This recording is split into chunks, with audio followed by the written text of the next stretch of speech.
Well, hello, beloved. I am Bishop Andy C. Luter, and I'm delighted to share with you my video lecture series on church leadership. This series is designed for persons who are involved in or training for positions of leadership in the local Christian church.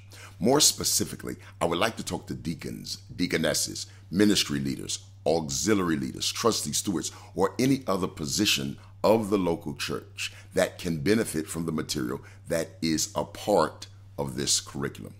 This lecture will conclude with questions at its end that will help you to fully prepare for a church review or examination if that is the custom of your congregation. So now let's get started.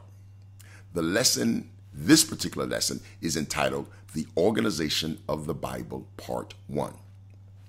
Sacred literature for the Christian community is found in the book known to us as the Bible. The word Bible comes from the Greek word biblos, and it literally means books, or more specifically, library of books. It should be noted that the books at this time were scrolls and not the bound books that we normally think of today. In actuality, the Bible is a collection of various books rather than a single book. Friends, the Christian Bible is divided into two major sections. The first of these two sections is known as the Old Testament. The second section is known as the New Testament. The Old Testament is also known as the Jewish Scriptures. The Old Testament covers the period of time from the creation of man in the Garden of Eden to the return of the Jews from Babylon under the Persian rule of Darius, who is sometimes called Cyrus. Of the 66 total books that there are in the Bible, 39 of those books belong specifically to the Old Testament. These 39 books are further divided into 5 subcategories or sections. These sections are organized in such a way that it helps the reader to understand the material better based upon the type of material that it is. These 5 categories include law, history, poetry, major and minor prophets. Now, let's examine the first of these sections, commonly called the books of law.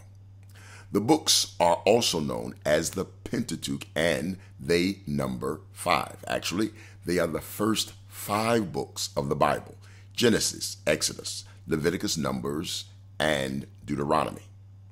The word Pentateuch is a word that comes from the Latin language that is made up of 2 words: penta, which literally means 5, like a 5-sided shape or a pentagon.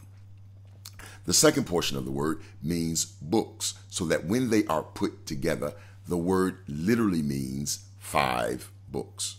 There is an additional word for the Pentateuch, or the books of law, and that is Torah. The word Torah is a Hebrew word which literally means the law. These are the books that were available and being used when Jesus walked the earth, and was the material that the young lawyer, who was an expert in the story that immediately follows the telling of the Good Samaritan. Now that we have completed the lecture portion of this lesson, let me share with you some of the study questions that are related to this particular lesson. Okay, we begin now with study question number 1. What is the original Greek word for Bible? Number 2, what does this original Greek word literally mean? Third question, name the 2 main parts of the Christian Bible. Number 4, how many total books are there in the Christian Bible? And number 5, how many books are there in the first part of the Bible? In the first part of the Bible, how many subcategories or sections are there? Next question, please name all of the subcategories or sections of the first part of the Bible. What is the literal meaning of the word Pentateuch? And last question, what is another name for the Pentateuch? Listen, friends, I am Bishop Andy C. Luter, and I want to thank you for sharing these last several minutes with me.